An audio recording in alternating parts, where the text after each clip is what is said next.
Toharoh artinya bersuci dari najis dan hadas. Apa najis dan hadas itu?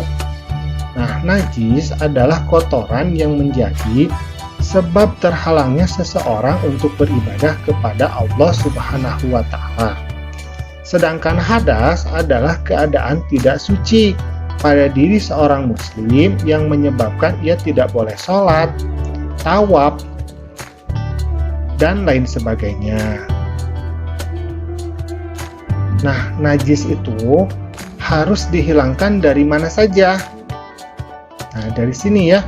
Yang pertama adalah badan atau tubuh kita. Jadi kalau ada badan, kalau ada najis ya atau kotoran menempel di badan kita, maka itu harus dibersihkan. Kedua adalah pakaian. Dan yang ketiga adalah tempat atau lingkungan ya. Oke, kita lanjut. Toharoh itu meliputi dua hal, yaitu toharoh dari najis dan toharoh dari hadas. Nah, sekarang macam-macam najis. Najis ada 3 ya, ada najis mukhafafah, najis mutawasitoh, dan yang ketiga adalah najis mughaladoh. Yang pertama najis mukhafafah adalah najis yang ringan. Contohnya itu hanya satu ya, yaitu air pipis atau air seni bayi laki-laki yang belum berumur 2 tahun dan belum makan apapun kecuali air susu ibu.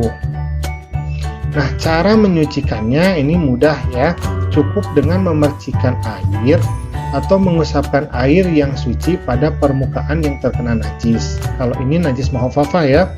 Yang kedua, najis mutawasitoh adalah najis pertengahan. Ini adalah najis yang paling banyak.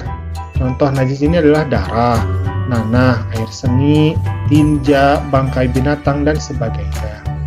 Nah, najis mutawasitoh ini ada 2, yaitu yang najisnya hukmiyah, dia tidak terlihat, hanya yakin.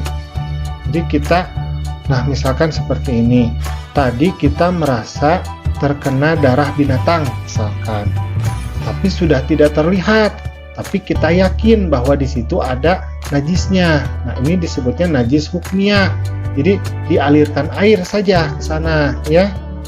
Jadi walaupun tidak terlihat bendanya ya, zatnya, maka kita alirkan saja, insya Allah menjadi bersih. Yang B-nya najis ainiyah. Ainun itu dari kata mata ya, artinya mata. Nah, kalau yang terlihat ya, maka ini harus dicuci sampai hilang bentuknya. Jadi kalau misalkan darah itu di kain yang warna putih akan terlihat kan, jadi menghitam ya. Nah, sampai hilang hitamnya itu. Kemudian kalau berbau, maka baunya harus hilang, dan rasa. Jadi kalau misalkan masih ada rasanya, itu juga harus sampai hilang. Yang ketiga, najis mughaladoh, yaitu najis yang paling berat.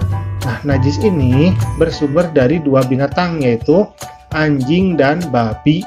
Cara mensucikannya yaitu dengan membasuh sebanyak 7 kali menggunakan air.